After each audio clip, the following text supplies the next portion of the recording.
In the autumn of 1946, in a dim corridor at Balmoral, a landless naval officer named Philip Mountbatten made a private promise to a 20-year-old princess that no photographer ever recorded, and his aides, decades later, insisted he never once broke it. If untold royal history like this is worth your time, subscribing costs nothing, and the bell simply means the next story finds you.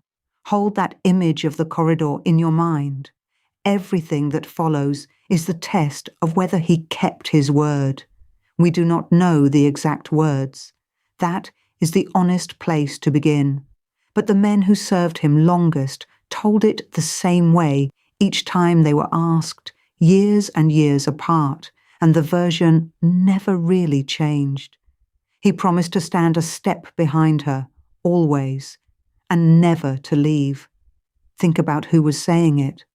In that corridor stood a young man with almost nothing to his name.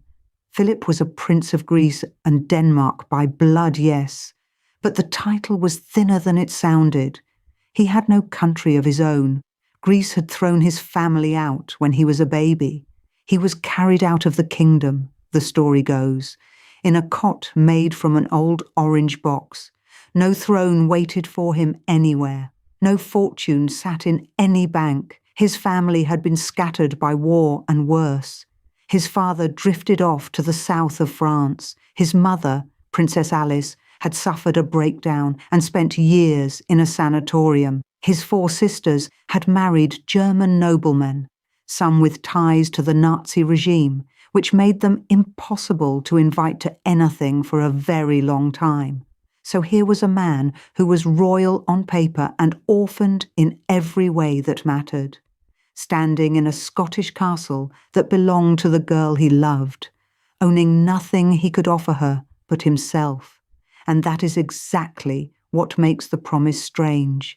A man with power promising loyalty is just politics. A man with nothing promising to walk one step behind forever is something else. It cost him the only thing he has left, which is the chance to ever be first at anything again.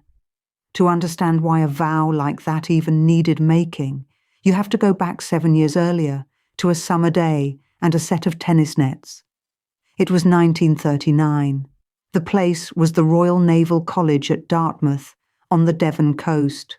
King George VI had brought his family down to tour the college, and among the party was his elder daughter, Elizabeth.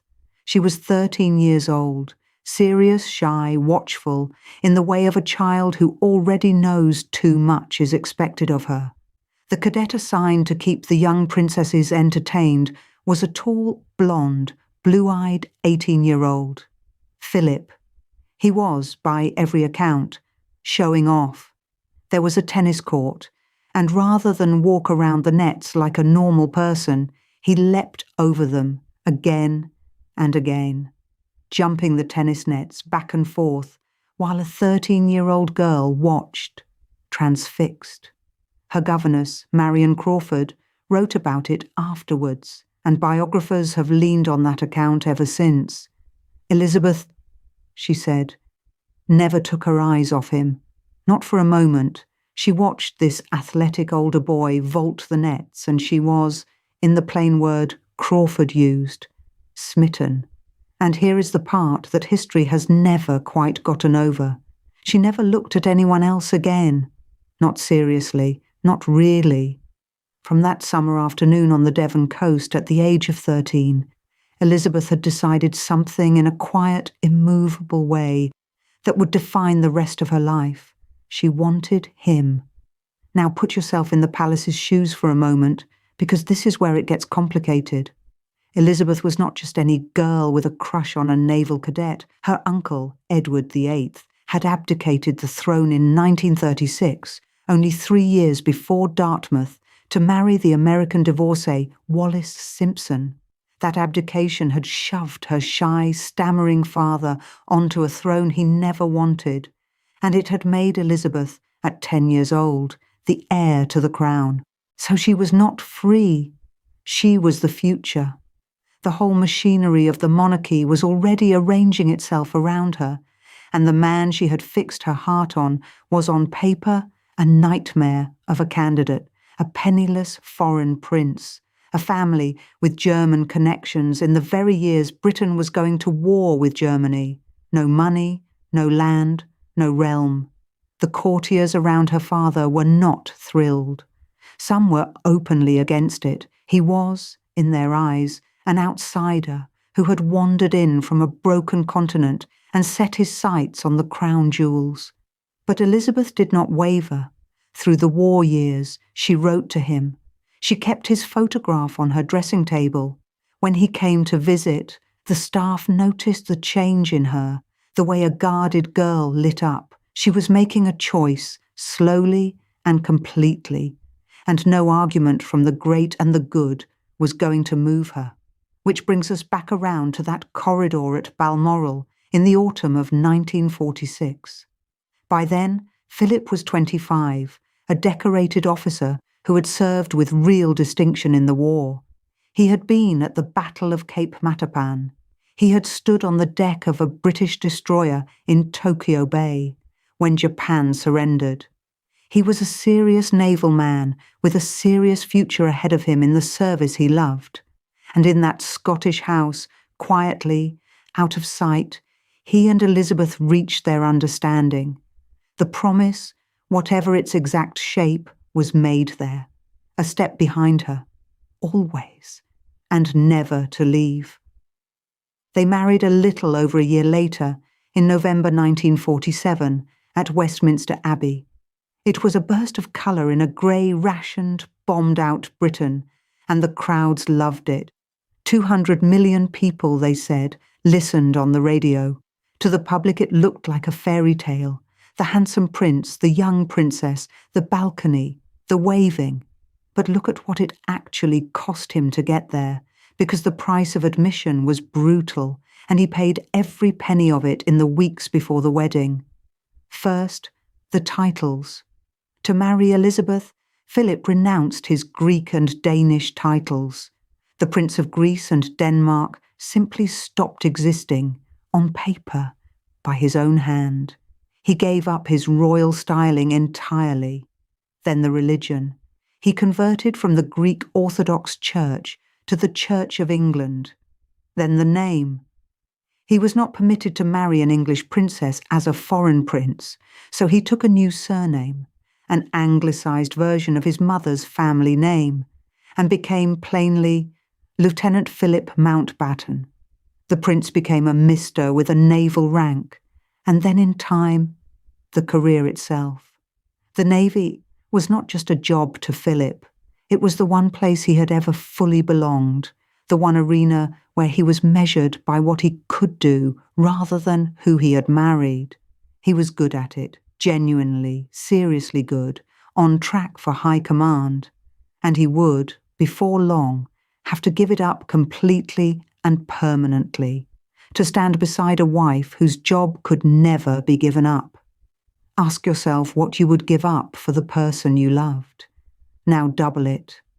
He gave up his own name, because there was one more wound waiting, and it was the one that seems to have cut deepest of all. When the question came of what surname their children would carry, the establishment closed ranks. The Prime Minister, Winston Churchill, and the old guard around the throne were firm. The royal house would remain the House of Windsor. The children would be Windsors. They would not carry Mountbatten.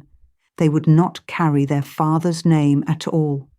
Friends recalled him afterwards, in private, bitter in a way he rarely let anyone see. He said he was the only man in the country not allowed to give his name to his own family. Sit with that for a second. Every dustman and clerk and farmhand in Britain could pass his surname to his own son. The one man who could not was the husband of the Queen. He described himself in one famous wounded phrase as nothing but a bloody amoeba, a single cell, contributing nothing that lasted, not even a name. So by the time the confetti had settled, here is where Philip stood. He had surrendered his titles. He had surrendered his religion. He had taken a name that was not truly his own. He was about to surrender the career he loved, and he had been told, in effect, that even his children would not be his to name. He had walked into that marriage carrying everything, and one by one the institution had taken each thing off him and set it down. And this is the question the rest of this story has to answer, so plant it now. Was all of that surrender a sign of weakness? Was Philip simply a man who let himself be swallowed, a lesser figure who agreed to be small because he had no leverage to be anything else? That is the reading a lot of people reached. Then and later, the difficult consort, the flint-eyed man 3 paces back, resentful and diminished. Or was it something almost the opposite? Was the surrender a discipline? A deliberate, clear-eyed decision by a strong man to make himself second on purpose, because he had promised in a corridor to stand 1 step behind her, and he understood, better than the courtiers who sneered at him, exactly what that promise was going to demand. Because here is the uncomfortable thing about the fairy tale version. When Philip made that vow at Balmoral, the woman beside him was a princess, an heir, but her father was very much alive, and the crown was still a distant thing, years off, someone else's weight.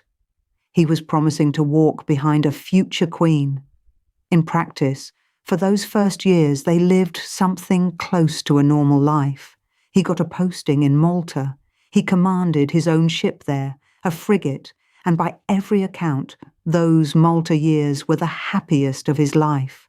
Elizabeth flew out to be with him. She was, for a brief window, just a naval officer's wife on a sunny Mediterranean island, dancing at the club, driving her own car, buying her own things. He was his own man, first at his own command, and she was simply his. That was the version of the promise a young man could live with, a step behind, yes, but behind a wife who was mostly just his wife. The crown was a rumour on the horizon, and then, in February 1952, the horizon arrived all at once. They were in Kenya. Elizabeth's father, King George VI, was gravely ill back in England, and the young couple had been sent on a tour in his place. They were staying at Sagana Lodge, and they had spent a night at a remarkable place called Treetops, a hotel built up in the branches of a giant fig tree, where you could watch elephants at a watering hole below. It was, of anywhere on earth, about as far from a throne room as a person could get. And it was there, in that treetop lodge, that a message reached them from London. The king was dead. George VI had died in his sleep. In that instant, without ceremony, without warning, the young woman up in the tree became Queen Elizabeth II. She became queen before she had a moment to grieve her father. And in that same moment, the promise Philip had made in the Balmoral corridor stopped being romantic and turned brutal. Because the husband who had, just weeks before, commanded his own ship on the open sea was about to be told that very day what standing a step behind her was really going to mean. He was about to be told to walk 2 paces behind his wife for the rest of his life. The message from London reached the Kenya Lodge, and Elizabeth was queen before she could grieve her father. Within hours, the machinery of monarchy did to Philip what no enemy ever had. It put him behind her.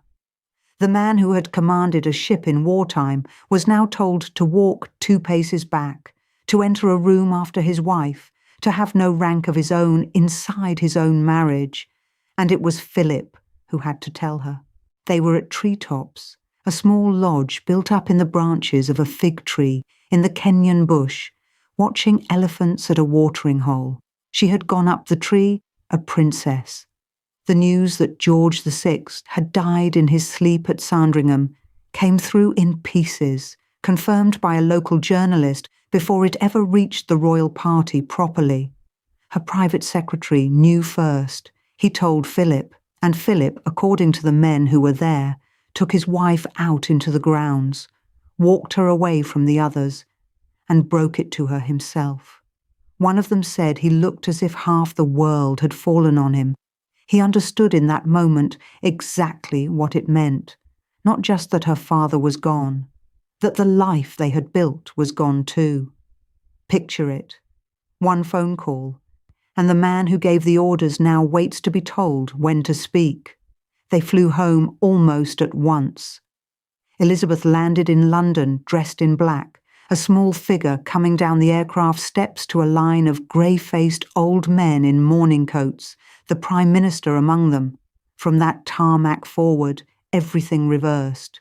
In the Navy, Philip had been Lieutenant Commander Mountbatten, a rising officer with his own command, a man who woke early, ran his ship, and answered to the sea, and nothing softer.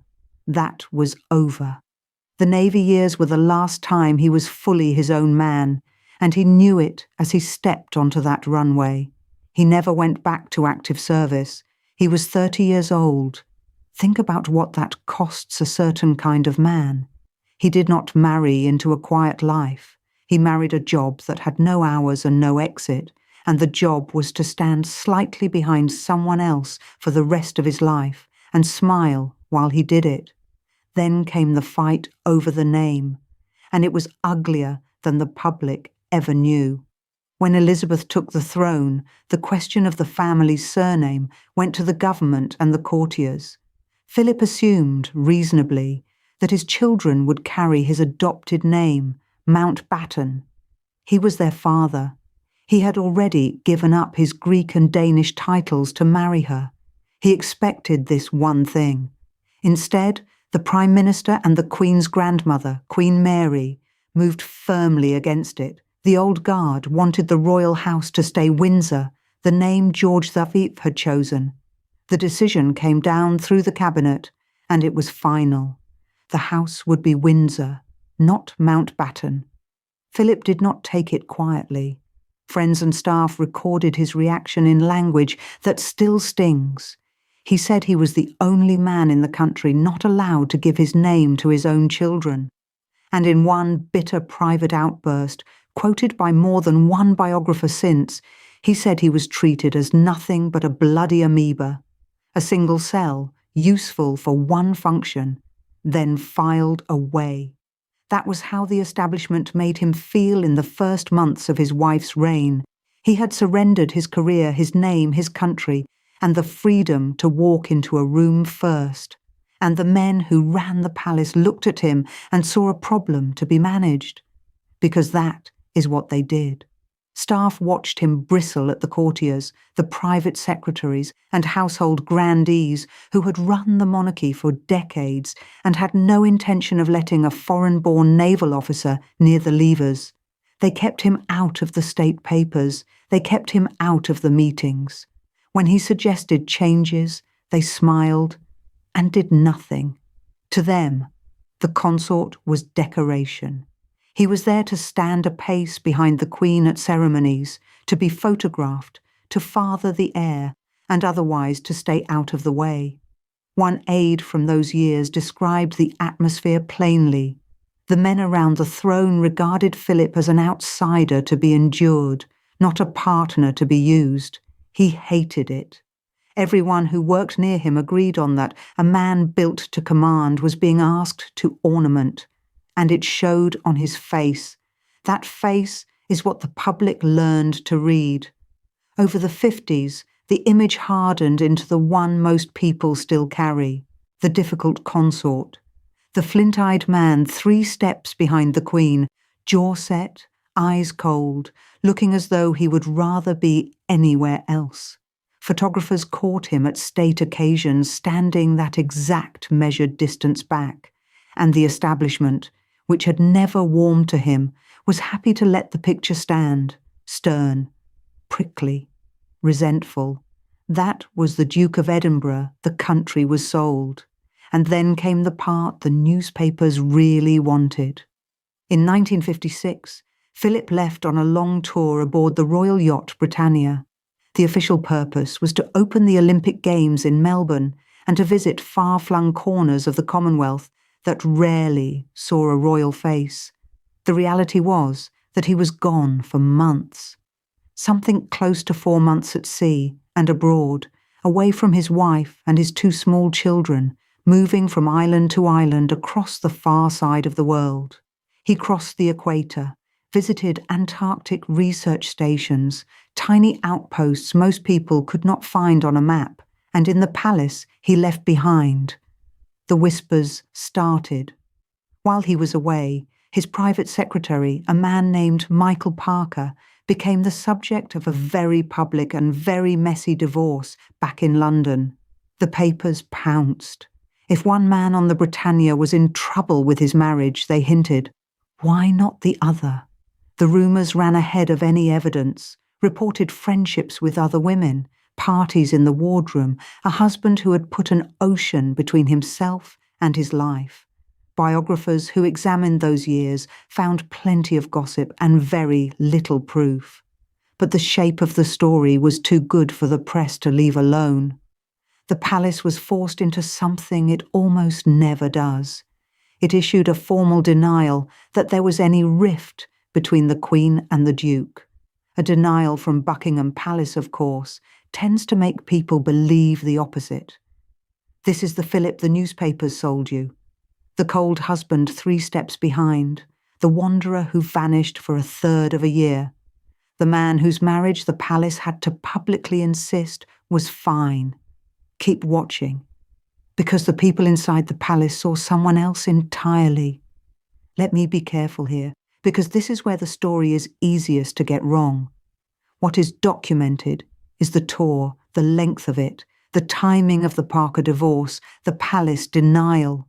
Those are facts. What floats around them, the named women, the specific betrayals, the bedroom certainties, is rumour, and most of it was never stood up by anyone with actual knowledge. The biographers who dug hardest came back with the same conclusion. A marriage under real strain in the 50s, 2 people finding their footing in an impossible arrangement, and a press machine happy to fill every gap with the worst reading available, and the palace closed ranks the way it always does. No comment beyond the denial. No servants talking, not then. The household treated the marriage as a state asset to be protected, and it protected it in silence, which left the public with nothing but the photographs and the gossip, and the photographs showed a stern man at a careful distance, and the gossip filled in the rest. So the question sat there, unspoken, for decades. Were the 50s the proof that the promise had broken? Had the vow he made in that Balmoral corridor, the promise to stand a step behind her always and never leave, already cracked under the weight of everything the crown had taken from him? Had the amoeba simply swum away when he got the chance? Hold that question, because the answer is not in the newspapers. It never was, because while the country was busy reading his face, a completely different man was at work inside the walls, and almost nobody saw it. Years later, a former private secretary described what Philip actually did once the courtiers stopped being able to shut him out. He got his hands on the machinery of the household, and he found it frozen. Buckingham Palace in the early 50s ran the way it had run under Queen Victoria. Footmen powdered their hair. Departments that had not spoken to each other in living memory, each guarded their own little kingdom. Kitchens sat so far from dining rooms that the food arrived cold. Nobody had modernised anything because nobody had ever been allowed to, and the men in charge liked it exactly as it was. Philip took it apart and put it back together. He walked the corridors and the staff quarters himself, learning who did what, where the waste was, where the nonsense was. He consolidated the tangled departments. He brought in intercoms and modern kitchens. He reviewed the running of the royal estates and turned Sandringham and Balmoral from money pits into something closer to working farms. The private secretary who watched it happen said Philip did more to drag the monarchy into the 20th century in a decade than the courtiers had managed in 50 years, and that he did most of it against their resistance, quietly, without a headline to show for it, and that is the thing you have to sit with. None of it was public. There was no announcement that the Duke of Edinburgh had rescued the household from itself. The papers were still selling the flint-eyed consort and the whispered scandals. The same weeks the country was deciding he was a cold, difficult, absent husband. He was on his knees in the palace cellars, working out why the boiler system had not been touched since before the war. The villain of the tabloids was doing something no one was watching. That is the gap this whole story lives in. The public was handed a man 3 steps behind, sour and idle and unfaithful, and inside the same walls, a former private secretary saw a man quietly doing the unglamorous, invisible work of holding an ancient institution together, taking no credit because taking credit would have meant stepping in front of her, and stepping in front of her was the one thing he had promised never to do. So which was the real Philip? The image, or the private secretary's account? That is exactly the question the palace insiders spent decades unable to answer in public, and could only speak about after he was gone. And when they finally did speak, they kept returning to the smallest things, not the household reforms, not the estates, something quieter and much harder to fake. Because a former private secretary swore that whenever the Queen fell ill, Philip cancelled his own engagements without being asked, and without it ever being announced. No memo went out, no press office explained the change in the diary. He simply was not where he was scheduled to be, and no one had told him to stay. That pattern, repeated across the years, pointed to one private truth the courtiers only spoke of after his death. There was one thing Philip was permitted to do that no other living person could, and it was the real proof of the corridor vow. He was the only person permitted to tease her. That was the thing. In a palace full of people who bowed before they spoke, who chose their words as if each one might be reported, there was one man who could lean in during a stiff official event, murmur something under his breath, and watch the Queen of England fight down a laugh she was not supposed to laugh. Staff saw it happen for decades, a flicker at the corner of her mouth, a hand raised briefly to cover it. And beside her, the flint-eyed consort, 3 steps behind in every photograph, allowed himself the smallest private smile. That was the real proof of the corridor vow, and it is why his aides kept coming back to it. Because a rival does not do that. A rival wants the room to look at him. Philip spent 70 years making sure the room looked at her, and then, when the cameras had their shot, making her laugh at how absurd the whole thing was. But the teasing was the part people could see.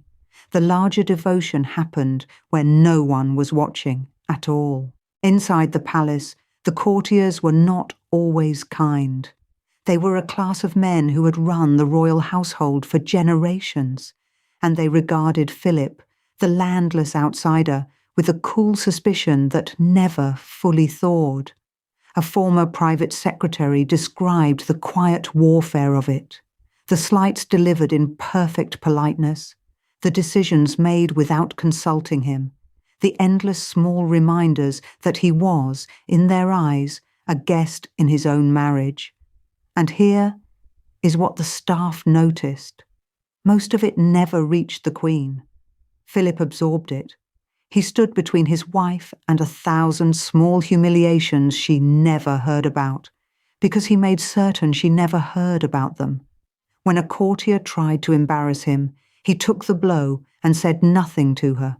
When the household closed ranks against one of his reforms, he fought it in private and let her keep her calm.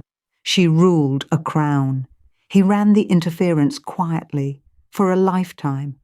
and most of the time she did not even know a blow had been aimed. That is not the behaviour of a difficult man. That is the behaviour of a shield. Aides who served across the whole span of the reign, men who came and went through the 60s, the 70s, the 80s, all noticed the same pattern, and they stated it plainly. Through every scandal, through every rumour that trailed him, through the years of restless voyages and the whispered stories about other women, he never once set himself up as her rival, and he never left. Think about how easy leaving would have been. He had given up his navy, his name, his country. He had every grievance a man could collect, and the world would have understood if the marriage had quietly cooled into two people living separate lives under the same vast roof. Plenty of royal marriages had done exactly that. His did not. Whatever the strain, the pattern held. He wandered, and he returned. He bristled, and he stayed. The vow made in that Scottish corridor bent under the weight of a lifetime, and it did not break. So now we come back to the question this whole story has been circling, the one we opened with. Why would a man surrender everything that made him himself, his title, his career, his very surname, and call it love rather than defeat? Here is what the evidence suggests. For years, the public read that surrender as weakness. The consort who had to walk behind his wife, the man who lost every argument with the household, the ornament in the naval uniform. Poor Philip, given nothing to do. But look at the whole 75 years laid end to end, and a different shape appears. This was not a man who was beaten into submission.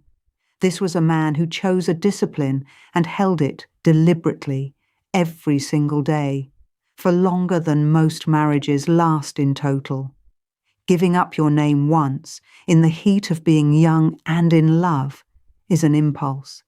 Giving it up again and again, every morning, for 7 decades, when you are proud and clever and used to command, when courtiers needle you and the press mocks you, and your own children carry someone else's family name. That is not weakness. That is one of the hardest things a strong man can do.